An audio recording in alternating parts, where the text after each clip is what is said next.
Audio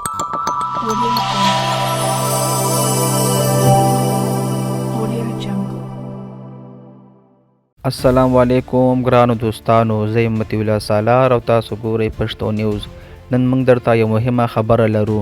ټرمپ د ایران په اړه یو خبرداری ورکړی دی. هغه وایي چې ایران د امریکا لپاره غټ خطر جوړېدی شي. ټرمپ وایي چې ایران ممکن د امریکا او د نړۍ لپاره خطر شي. هغه وایي که ایران خپل چلند بدل نه کړي نو امریکا به یې سخت غبرګون ته جواب ورکړي. ټرمپ دا خبرداری د ایران د کړنو په اړه ورکړی دی. امریکا اندېښنه لري چې ایران د نورو هیوادونو سره جګړې پیل کړي دي. ایران وایي چې دوی یوازې د خپل هیواد ساتنه کوي. ایران وایي چې امریکا باید خپل چلند بدل کړي.